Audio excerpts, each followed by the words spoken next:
प्यारे बच्चों, 9वीं कक्षा के विज्ञान के तीसरे चैप्टर परमाणु एवं अणु के 7वें लेक्चर में आपका स्वागत है।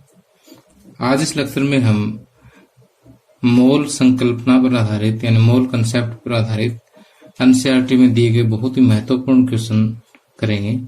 तो ये ऐसे क्वेश्चन हैं जो लगभग हर बार एग्जाम में पूछे जाते हैं। तो पहले एक बार मैं आपको फिर से मोल कंसेप्ट रिवाइज करवाऊंगा, वहां से हम कुछ सूत्र जो है वो निकालेंगे और फिर उन सूत्रों का प्रयोग करते हुए इन सभी क्वेश्चंस को सॉल्व करेंगे। अब जैसे पिछले लेक्चर में हमने देखा था कि 1 मोल क्या होता है, उसको मैं दोबारा से रिवाइज करवा देता हूँ।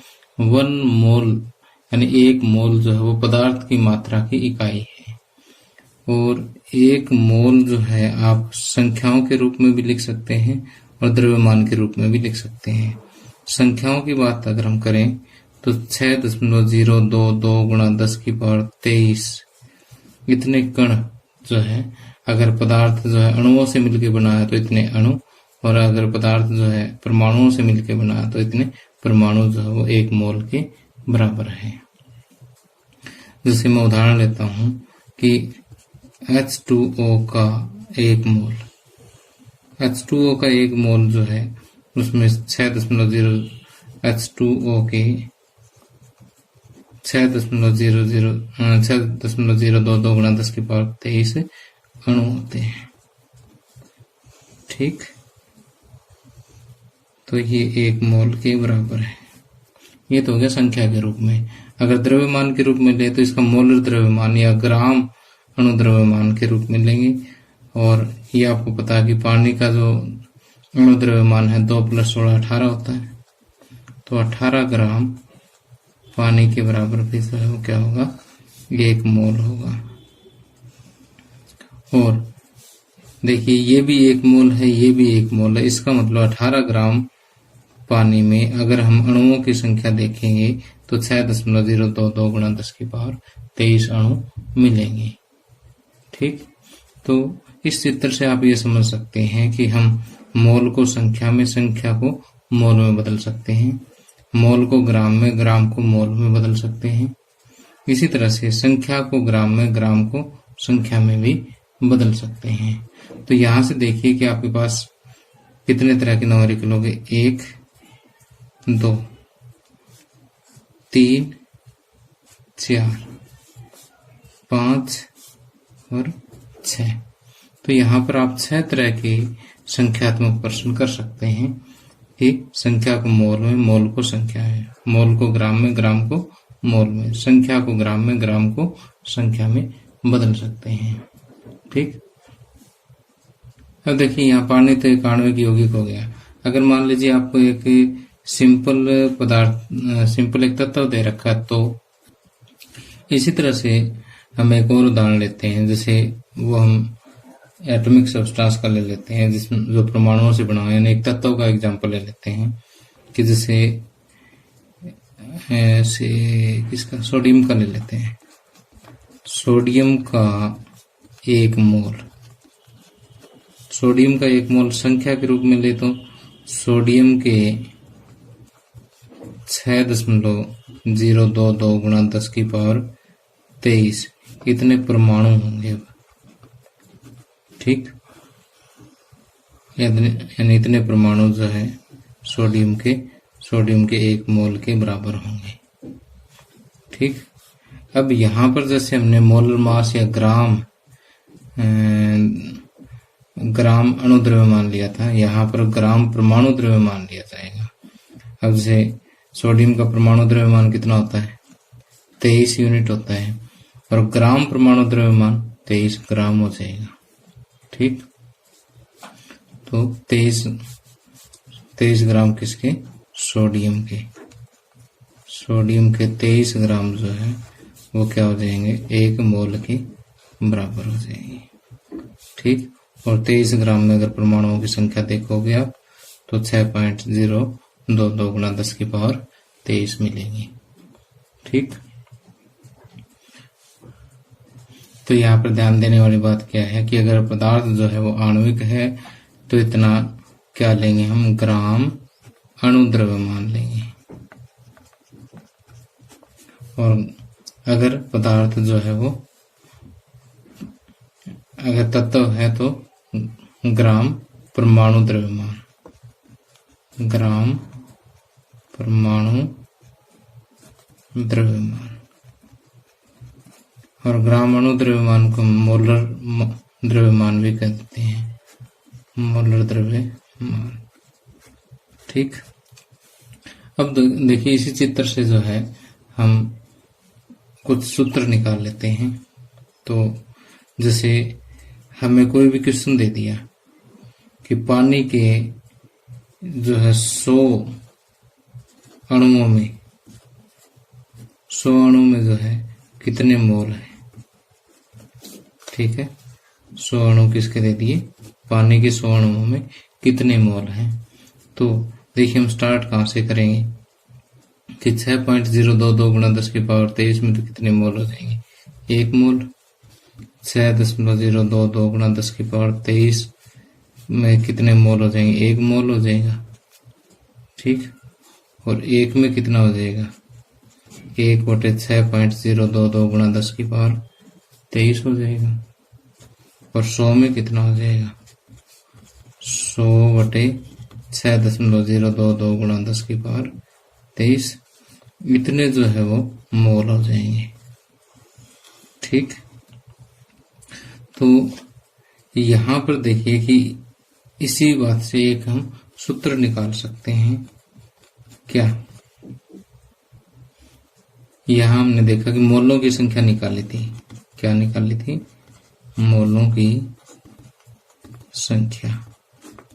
मोलों की संख्या क्या थी कि अणुओं की संख्या, अणुओं की संख्या बटे में 6.022 गुणा 10 की पावर 23। ठीक, अगर आपको अणुओं की संख्या दे रखी हो तो उसको इससे भाग दे दो, मोलों की संख्या निकल जाएगी। ठीक, इसी तरह से अगर आपको परमाणुओं की संख्या भी दे रखी तो भी आप इसे से भाग दे सकते हैं। और सिमिलरली अगर आपको ये पूछा जाए कि जो है 10 ग्राम पानी में मोलों की संख्या कितनी होगी, तो हम यहीं से सोचना शुरू करेंगे कि 18 ग्राम में तो 1 मोल हो गया, 1 ग्राम में 1/18 हो जाएंगे। और 10 ग्राम में पूछा है तो 10/18 गुणा में 10 यानी 10/18। तो ये तो दिया गया द्रव्यमान है और ये इसका ग्राम अणु द्रव्यमान है। तो मोलों की संख्या जो है किसके बराबर हो जाएगी, दिया गया द्रव्यमान बटे उसका ग्राम अणु द्रव्यमान। तो मोलों की संख्या का दूसरा जो सूत्र है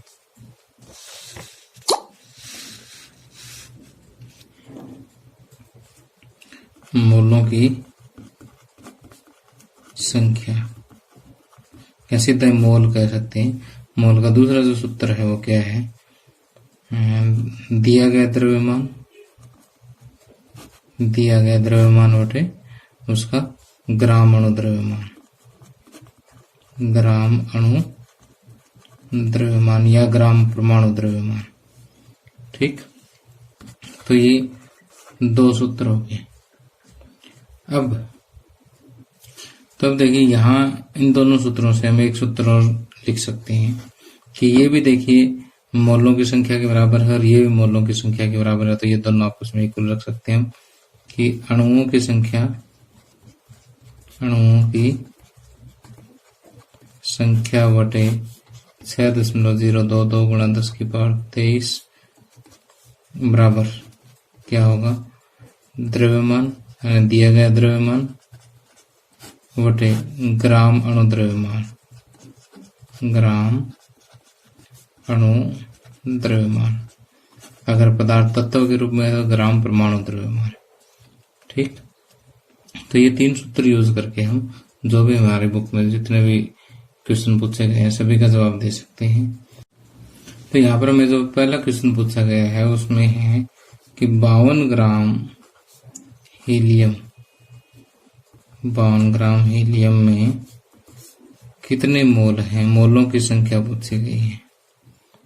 ठीक, तो यहाँ पर आपको क्या द्रव्यमान दिया गया है, द्रव्यमान कितना है 52 ग्राम।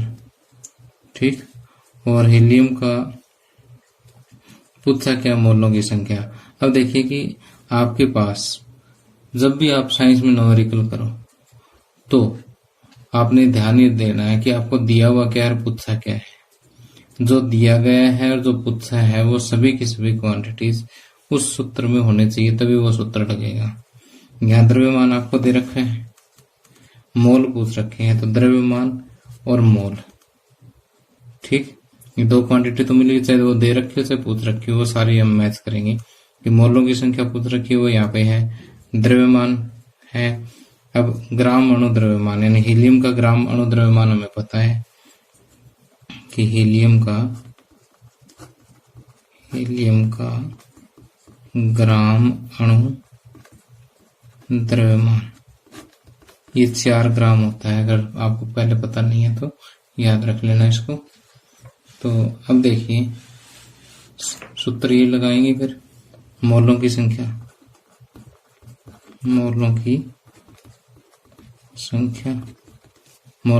द्रव्यमान कितना 52 बटे अणु द्रव्यमान कितना 4, तो ये कट जाएगा, कितने आ जाएगा मोलों की संख्या 13, यानी इसमें 13 मोल है।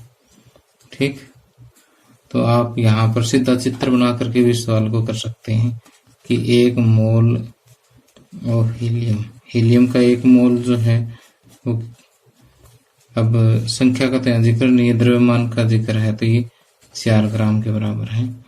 तो हम ये कहेंगे 4 ग्राम में हो गया 1 मोल, 4 ग्राम में 1 मोल, 1 में हो जाएगा 1/4 और 52 में कितना हो जाएगा 1/4 गुणा 52। यहाँ से सीधा भी कर सकते हो कि 13 मोल आ जाएंगे। ठीक, लेकिन अगर सूत्र लगा करके हम करते हैं, सूत्र बीच में लिखते हैं, तो एक थोड़ा सा इंप्रेशन अच्छा पड़ता है एग्जामिनर पे और अंक अच्छे आने के चांसेस होते हैं। तो यदि तीनों फार्मूला पे एक बार फिर से हम थोड़ी सी नजर डाल लें, तो पहला जो फार्मूला है वो मोलों की संख्या और अणुओं की संख्या। अगर अणुओं की संख्या दे रखे उससे मोल निकालना हो या मोल से अणुओं की संख्या निकालनी हो तो ये फार्मूला लगेगा। ठीक, द्रव्यमान से मोल या मोल से द्रव्यमान निकालना तो ये लगेगा।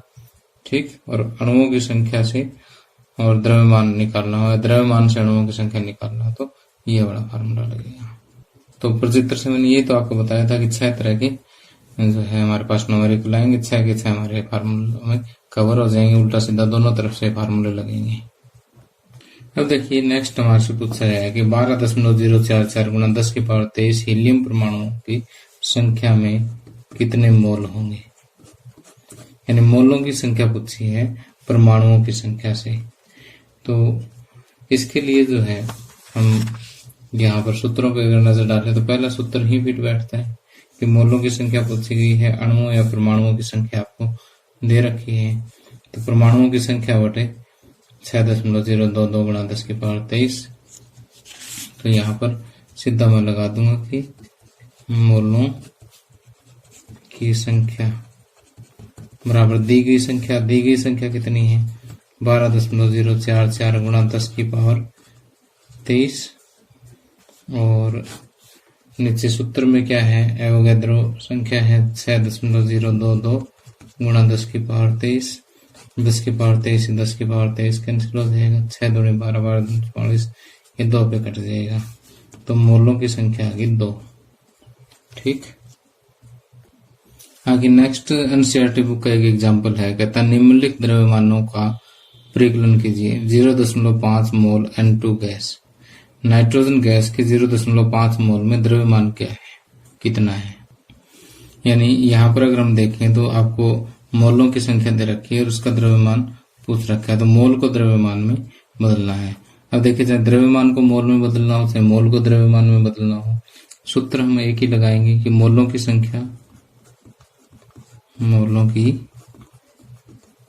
संख्या बराबर दिया गया द्रव्यमान या द्रव्यमान बटे इसका ग्राम अणु द्रव्यमान, या इसका मोलर द्रव्यमान भी कह सकते हैं। तो मोलों की संख्या आपको कितनी दे दी यहाँ पर 0.5। द्रव्यमान आपसे पूछ रखा है, इसको यूं कहीं और लिख दे। और ग्राम अणु द्रव्यमान नाइट्रोजन का एक का होता है 14 और दो है तो 14 दूनी 28। ठीक, तो यहाँ से द्रव्यमान आ जाएगा 0.5 गुणा 28 कितना आ गया 14 ग्राम। ठीक, तो यहाँ से द्रव्यमान कितना आ जाएगा 0.5 गुणा 28, 28 को 0.5 से करेंगे 14 ग्राम आ जाएगा। ठीक, अब इसका सेकंड पार्ट देखिए कि 0.5 मोल n परमाणु। अब दोनों में डिफरेंस देखिए, यहाँ पर तो N2 गैस का एक अणु दे दिया और मोल वही दिया 0.5, और अब यहाँ N2 गैस की जगह क्या दे दिया नाइट्रोजन का परमाणु दे दिया। नाइट्रोजन के परमाणु के 0.5 मोल है, उसमें द्रव्यमान ज्ञात करना आपने। ठीक, यानी मोल से द्रव्यमान सूत्र वही लगेगा। मोलों की संख्या कितनी है 0.5 और द्रव्यमान आपको ज्ञात करना, द्रव्यमान का द्रव्यमान रख दे। और अब ग्राम अणु द्रव्यमान की जगह ग्राम परमाणु द्रव्यमान लग जाएगा, और परमाणु द्रव्यमान नाइट्रोजन का कितना होता है 14। ठीक, तो द्रव्यमान बराबर आ जाएगा यहाँ पर 14 गुणा 0.5 यानी यह आ जाएगा 7 ग्राम आंसर। ठीक, यहाँ पर आपने सूत्र लिख देना, मोलों की संख्या बराबर द्रव्यमान बटे परमाणु द्रव्यमान बटे ग्राम परमाणु द्रव्यमान। ठीक, उसके बाद ये सोल्व करना है। तो यहाँ देखिए कि 3.011 गुणा 10⁻23 नाइट्रोजन परमाणुओं की संख्या दे रखी है, और इसका आपने क्या करना है द्रव्यमान ज्ञात करना है। ठीक, यानी परमाणुओं की संख्या से आपको द्रव्यमान ज्ञात करना है। तो इसके लिए जो है हम कौन सा सूत्र लगाएंगे यहाँ पर कि अणुओं या परमाणुओं की संख्या दे रखी है और उससे क्या निकालना द्रव्यमान निकालना, तो हम ये वाला सूत्र लगा देंगे। यानी इसी सूत्र को अगर हम सिंप्लीफाई करके लिखें तो द्रव्यमान बराबर अणुओं की संख्या बटे ये गुणा में ग्राम अणु द्रव्यमान या ग्राम परमाणु द्रव्यमान। तो हम क्या लिख सकते हैं कि द्रव्यमान बराबर परमाणुओं की संख्या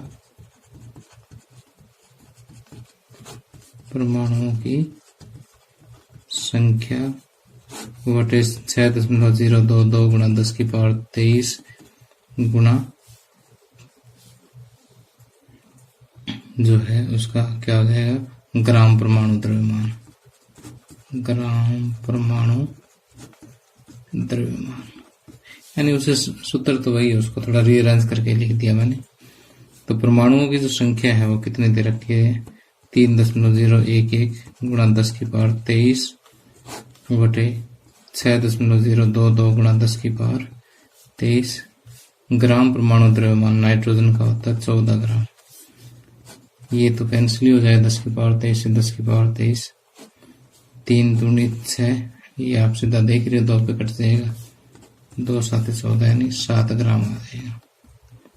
ठीक, और अगले पार्ट में आपको दे रखा है चौथे पार्ट में 6.022 गुणा 10⁻23 N2 अणुओं की संख्या, अणुओं की संख्या, इसमें आपको द्रव्यमान ज्ञात करना है। ठीक, तो परमाणुओं की जगह अणु हो जाएगा, बस इसमें बाकी सेम रहेगा। तो द्रव्यमान कितना हो जाएगा इस केस में, द्रव्यमान हो जाएगा दी गई संख्या 6.022 गुणा 10⁻23 बटे ये फार्मूले वाला ये संख्या होगी, ग्राम परमाणु की हो जाएगा ग्राम अणु द्रव्यमान हो जाएगा।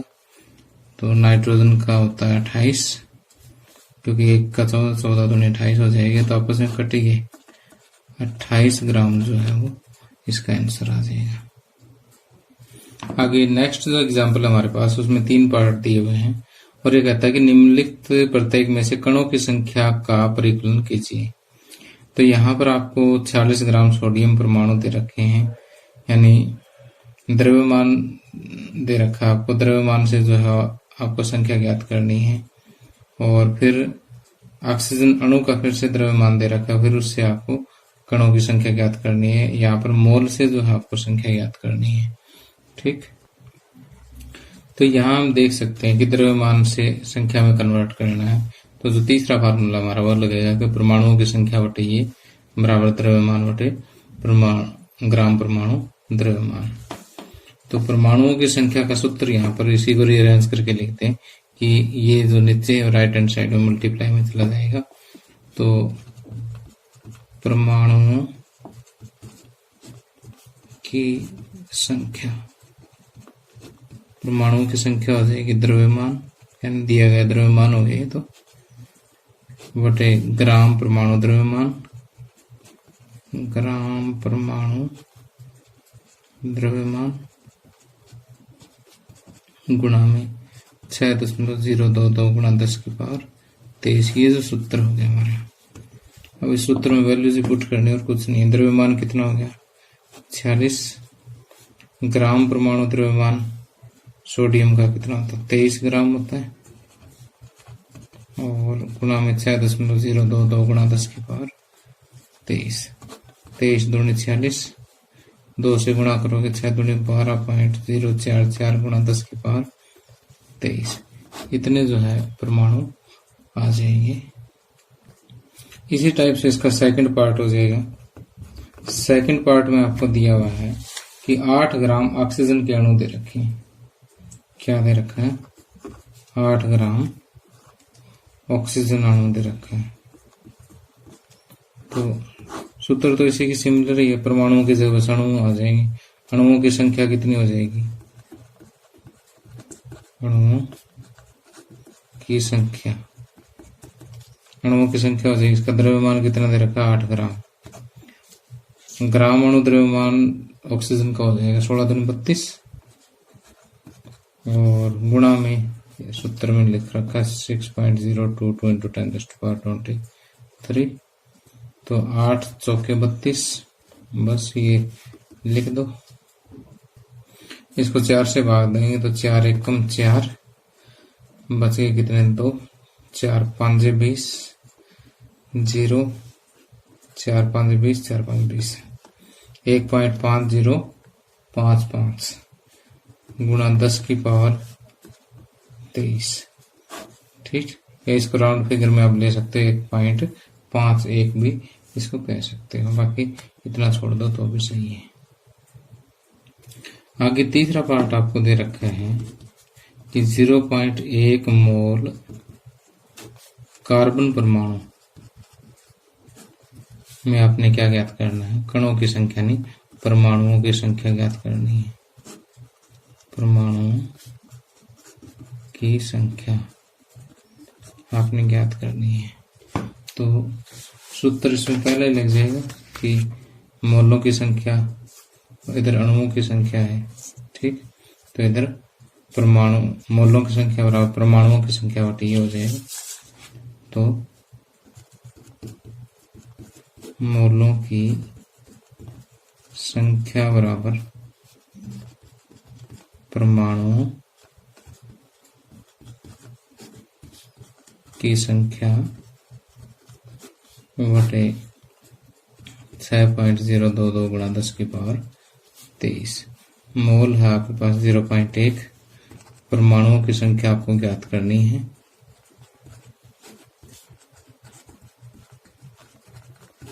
बाकी आपको सूत्र में दे रखा है, तो परमाणुओं की संख्या इधर से आगे गुणा कर दो बस। परमाणुओं की संख्या क्या हो जाए 0.1 गुणा 6.022 गुणा 10⁻23।